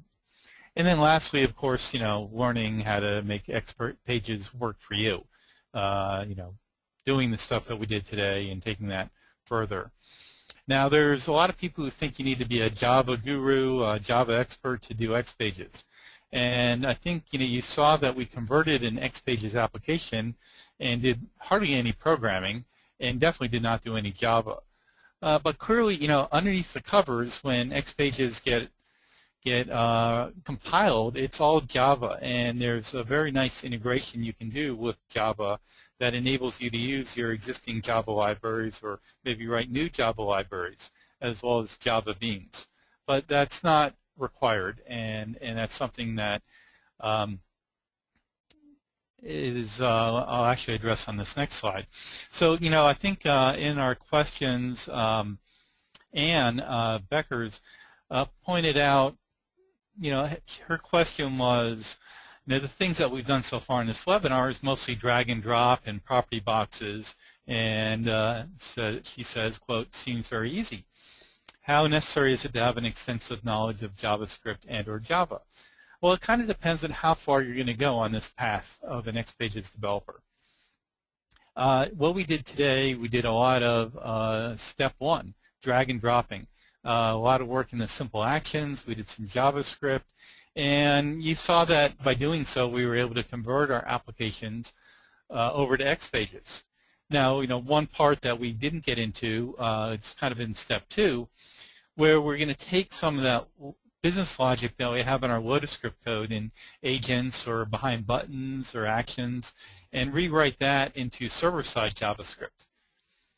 And then you might start using the source pane more. Paul had to do that in the mobile applications because not all of the mobile controls were a nice interface in the design pane. And you'll spend a lot more time doing CSS, and then maybe instead of converting existing apps, start thinking of new apps. That combining like that charting that Paul showed you, or combining the view and document, and thinking of new ways to have your application appear. And then last, but it would be the Java Guru, what I call the Java Guru, where you start getting into Java beans and start having more true separated code versus the presentation, and having a Java bean to represent your objects. And I think Paul also mentioned that we can pull in data from other sources, relational databases, web services, JSON. There's a lot of things that we can get into in XPages. But not everyone's going to get to that last level. A lot of people we work with are not necessarily true programmers. They kind of do some LotusScript, a lot of formula language, so they might only get to step 2 in this progression, and that's fine. You're still going to be able to create some great applications. So don't feel like you have to be a Java expert. Okay, just talking a little bit about how these skills map into what TLCC offers. Again, you should be a Notes and Domino developer. That's why the first 2 blue boxes are there to, they have the core Notes and Domino programming kind of things. And you should have a knowledge of the object model, the Domino object model, and either through LotusScript or Java. If you don't know the Domino object model now, and you want to start getting into Java, or I should say XPages, then maybe you are in the Domino object model through Java. Also, then you'd want to get into JavaScript, and we do have a course for that, as well as our 2 core XPages courses, Developing XPages using Domino Designer, and XPages Development 2. And we have those as self-paced courses, and we also have instructor-led online. The first one is February 28th, and that's 8 half-days you'll spend with a TLCC instructor in an online setting, but that's in a small group setting where everyone's microphones are unmuted, and we all kind of learn from each other and go through our course together, complete with doing the activities. Okay, so I think at this point we're going to open it up for questions. So we have a number of questions already. Paul, you want to start with the first one? And before Yes. before we do the Q&A, I'd just like to thank everyone for attending. If you have to run, we will try to stay maybe a few minutes later and get to everyone's questions. But thank you very much for attending. And again, please drop by our site and get that course that this webinar is based on, because then you can try this out for yourself. You have activities ready to go. You can get some hands-on experience and see for yourself that this is not, you don't need to be a rocket scientist. This is not hard, and one way to find out is to try it. Okay, I have a question from James. Is there a way to use an alias when loading an XPage so you don't see the .xsp extension in the URL? You can use redirection, your Domino redirection, to provide a friendlier and shorter URL, but once that's clicked, I think you're going to get the XSP. Howard, do you know of a way to actually hide that? Well, you might on redirection hide it for that first viewing of the X page, but then the X pages do a lot of things with the URL. When you open up another X page and let's say you need to pass in a document ID or something, that's done by, let's say, the view control. So probably not a way to permanently hide that, no.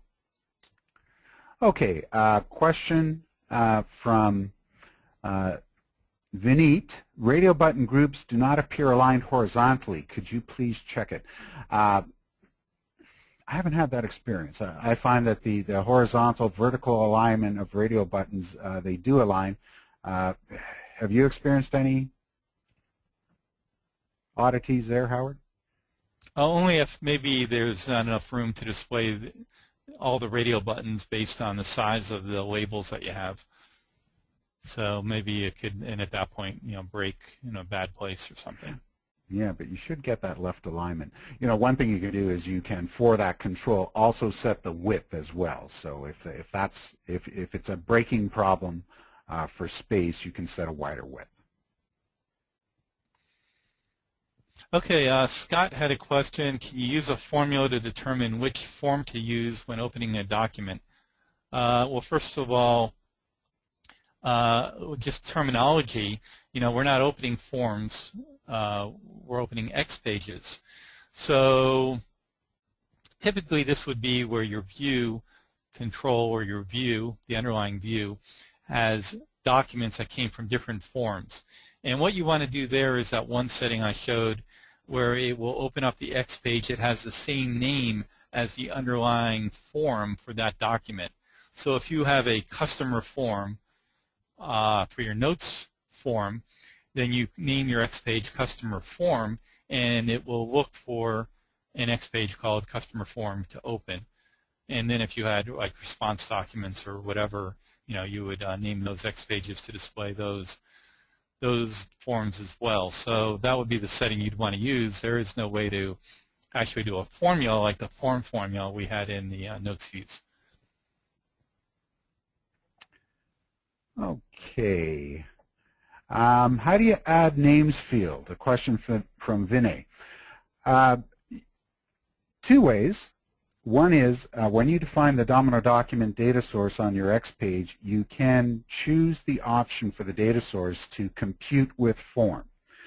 Now, this is certainly the easy way to do it. So basically, any names type fields, any reader names fields, author type fields, any names type fields that are defined on the form, when those fields are stored in the back-end Domino document, the appropriate types, author, readers, name types, are set for those fields. So that's the quick and easy way of doing it.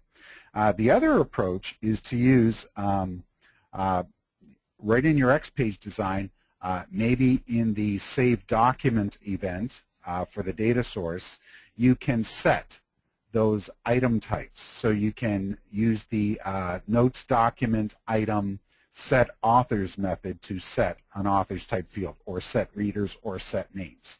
So either way, my preference is to keep the logic on the X page, but a little bit more work, but I do like to contain all of the application logic on the X page, so I tend to use those notes item set authors or set readers or set names. Okay, we have a question from Ray. Can you explain the connection between forms and X pages? Do I have to define my form first and build it again as an X page? Things like radio buttons, drop downs, etc. Do I have to define those on the form and then again as on the X page? If you're building a new application, your form that defines the data for your document data source can just be real quick, the name of the fields and maybe the data type, if it's a number or string or whatever. You don't have to define the radio buttons and list boxes and things like that. Going the other way, when you have an existing form and you created an X page, that's basically what I did in the webinar, And yes, you have to then define, like I did with the checkboxes and the list boxes. We had to get those choices and put those into the XPage control. Okay, question for Marty. Everywhere I'm seeing server-side JavaScript, when do we use client-side JavaScript? And basically, with client-side, you use it wherever you would use client-side JavaScript in a Domino application or any web application. So when everything that you need is already available on the client system, on the browser, all of the data that's necessary. Maybe you want to change the color of a field when validation fails for that field, or the color of a label. Then you would use client-side JavaScript. Okay, Anthony had a question. Can all the editing features in traditional Domino environment be replicated in XPages? Sections, embedded images. So it depends on where those are. In editing rich text, first of all, from the form itself, there is the idea of sections. You can embed images into a form.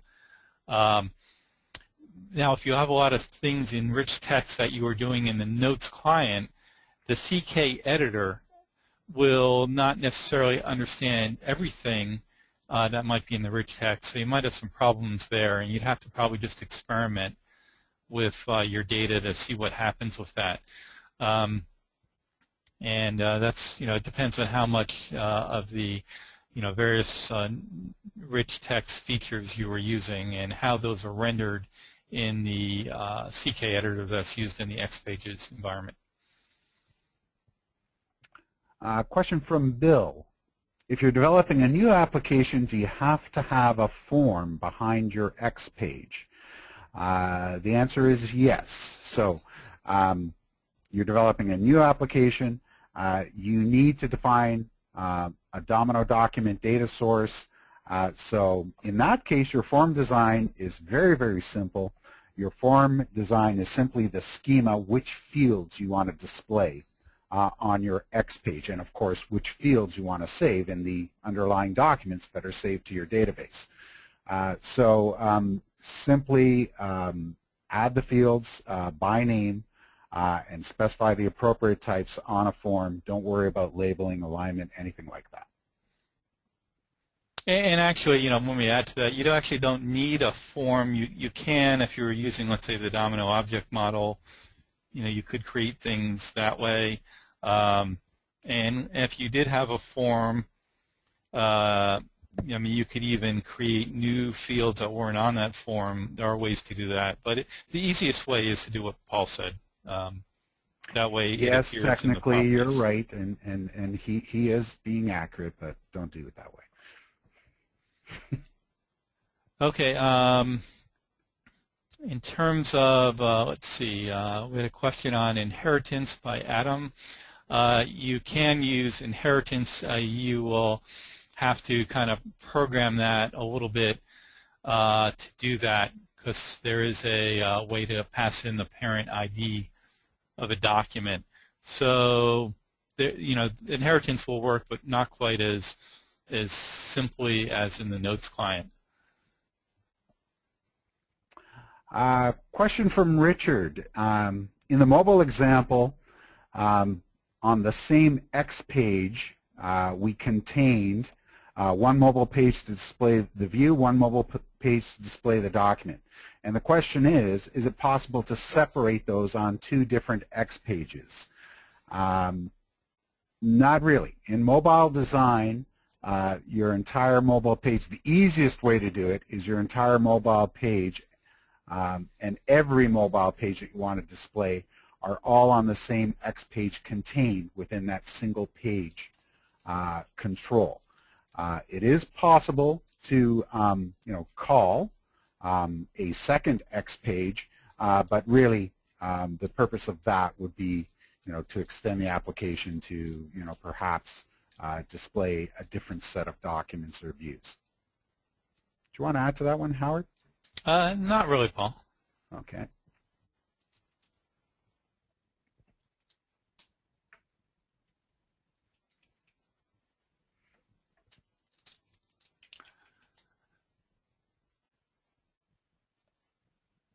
Okay. Is there an equivalent question from, I think it's Pat. Is there an equivalent JavaScript function for @picklist or @dialogbox? And in the extension library and the IBM Update Pack, there is the equivalent of both. And you can also build your own, which we show in our XPages 2 course on how to build your own dialog boxes. So a couple ways to do that depending on what you want to install.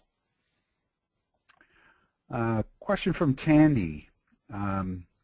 If we attend an instructor-led online class, is the pace about the same as what we've seen today? Interesting question. I don't know if we went too quick or too slow today, but when we run an instructor-led online class, I would say that we slow things down. We certainly take questions in line. The microphones are open, and the goal is understanding. We're trying to cram a lot of information into this 2-hour webinar, so we go very quick. We slow things down in the instructor-led online.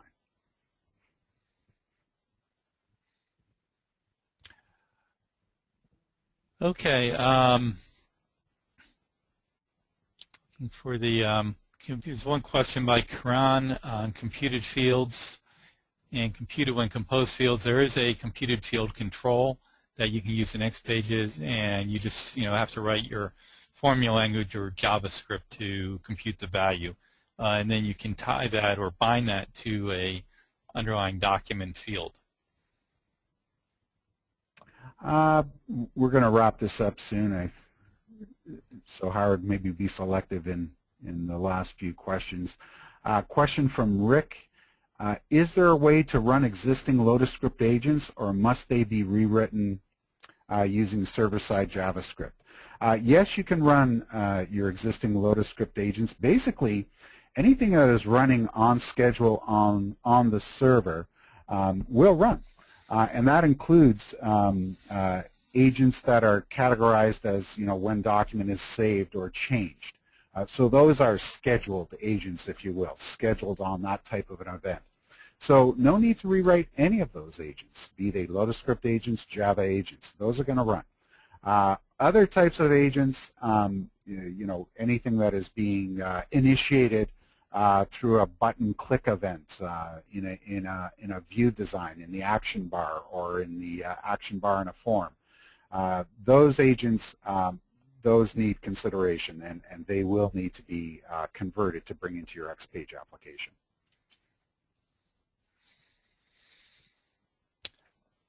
Okay. Well, Paul, I think we're running a little over, so why don't we call it at this point in time so people can move onward. So again, I'd like to thank everyone for attending, and we will, again, I urge you to, if you're, just getting started with XPages, to get our course that we mentioned during the webinar, the free Introduction to XPages course, so you can kind of review everything we went over today and do the activities and get a chance to try it out for yourself. So everyone, I hope you have a great rest of your day, and we'll catch you again. This is a webinar series, and the next one will be next month. And the topic is one that I've heard before at a user group meeting on how to move Lotus script programmers into thinking more like Java programmers. And it's really actually not a technical presentation, but a very good discussion by Tim Tripconi of GBS. And so if you're currently doing Domino development in Lotus script, I urge you to sign in next month and hear Tim's talk. So okay. Take care, everyone. Thank you. Thank you. Everyone have